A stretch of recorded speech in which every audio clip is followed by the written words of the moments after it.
Cool Suresh அண்ணா, நீங்க இதெல்லாம் விளையாட்டு நினைச்சு பண்ணிட்டு இருக்கீங்க. ஆனா அது ஒரு நாள் சீரியஸா மாறும். விஜய் அவ்வளோ ஒரு பவர்ஃபுல்லான சிங்கப்பெண் அதிரடி படைன்னு ஒரு ஃபோர்ஸை உருவாக்கியிருக்காரு. அதை நீங்க கிண்டல் பண்ற மாதிரி லிப்ஸ்டிக் போட்டுக்கிட்டு தலை வாரிக்கிட்டு இருக்கீங்க. அது கண்டிப்பா ஒரு நாள் சீரியஸ் ஆகி உங்களுக்கு நேரம் சொல்லலைன்னா ஜெயிலுக்கு போவீங்க. கூல் சுரேஷ் அல்ல, இதெல்லாம் நீங்க பண்றத வச்சு நீங்க ஒரு கோவாலின்னு சொல்லி விட்டு வச்சுட்டு இருந்தாங்க.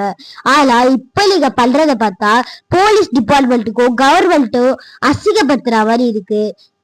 ஞாபகம் வச்சுக்கோங்க, நீங்க இப்படிலாம் பண்ணிட்டு இருந்தீங்கன்னா பொதுமக்களே உங்களை செருப்பெடுத்து அடிக்கிற மாதிரி ஆயிடும்.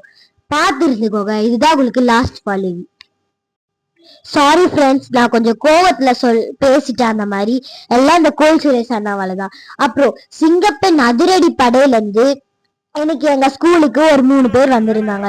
அவங்க எங்க கிட்ட என்ன சொன்னாங்கன்னா, தைரியமா இருங்க, கான்பிடென்டா இருங்க, என்னைக்குமே பயப்படாதீங்க, உங்க பின்னாடி நாங்க இருக்கோம், எந்த ஒரு ஆபத்துனாலுமே நாங்க உங்களுக்கு பின்னாடி இருப்போம், பயப்படாதீங்க அப்படின்னு சொன்னாங்க.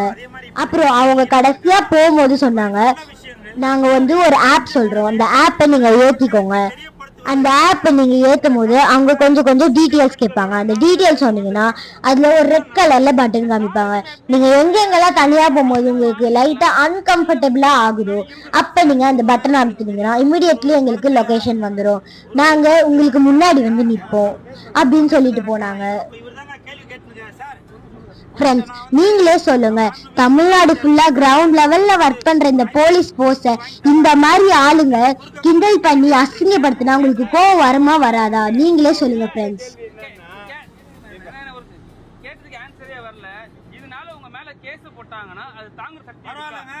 இந்த நாட்டுக்காக மாப்போசி பாவூசி அவங்க எல்லாருமே இந்த நாட்டுக்காக உழைச்சவங்க. இந்த நாட்டுக்காக விஜய் சாருக்காக நான் ஜெயிலுக்கு போறேங்க. சிங்க பெண்களுக்காக பாதுகாப்புக்காக இந்த கோல் சுரேஷ் இந்த சிங்கப்பெண்ணை ஆட்டிக்கிட்டு ஜெயிலுக்கு போறான். அவன் கொலை பண்ணிட்டு ஜெயிலுக்கு போறான். கள்ளக்காதல்ல ஒட்டிட்டு ஜெயிலுக்கு போறான். அப்படி இருக்கும்போது இந்த நாட்டுக்காக விஜய் சாருக்காக நான் போறேங்க. புரியுதா? படம் ஆரம்பிச்சு வந்து பேசுறேன். கேட்டதுக்கு ஆன்சர் கில்லி படம் பாத்தீங்களா? சொல்ல அப்படி இருக்கும்போது மாண்புமிகு விஜய் சார், தமிழக முதலமைச்சர் விஜய் சார் எப்படி ரியல்லையும் ஹீரோவா இருக்காரோ அதே மாதிரி இப்ப ரியல்லையும் ஹீரோவா இருக்காரோ அந்த மாதிரி நல்ல விஷயங்கள் வெளியில தெரிஞ்ச உடனே மக்களுக்கு தெரியப்படுத்துவதற்காக இந்த காஸ்டியூமோட சிங்க பெண்களோட நாங்களும் சேர்ந்து வந்திருக்கோம். இதுதான் நடந்தது. இந்த காஸ்டியூம் எப்படி தயாரிச்சீங்க? அங்கிருந்து வாங்குனீங்களா இல்ல இந்த காசு முன்னாடி இருந்ததா? சார், பொதுவாக உங்களுக்கு தெரியும், ஒரு படத்தையும் ரெக்கார்ட் ஆகலையா, மனசுல ரெக்கார்ட் ஆகி அப்ப இவர் தாங்க கேள்வி கேட்டுருக்கேன். சார், உங்கள்கிட்ட நான் மாண்புமிகு முதலமைச்சர் விஜய் சார்ட்ட சொல்லி உங்களுக்கு ஒரு IPS போஸ்டிங் வாங்கி தரலாம்னு நினைச்சேன். நீங்க குறுக்க கேள்வி கேட்டுட்டு இருக்கீங்க. வரல இல்ல இப்ப அவர் கேள்வி கேட்டதுக்கு ஆன்சரே வரல. இதனால உங்க மேல கேஸ் போட்டாங்கன்னா அது தாங்குற சக்தி பரவாயில்லங்க.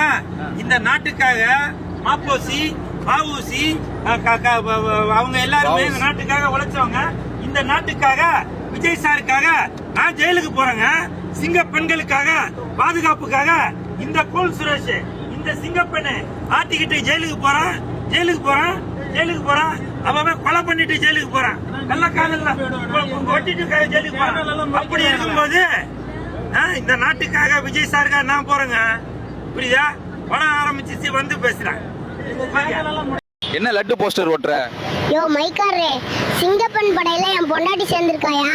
இனிமே எங்க தெருவுல யாருமே தப்பு செய்ய முடியாது. அப்படியா லட்டு? ஆமாயா, கட்டின புருஷன் தப்பு செய்யாத என்னையே அப்படி அடிப்பா. தப்பு செய்யறவங்கள சும்மா ஆஞ்சி போடுவா.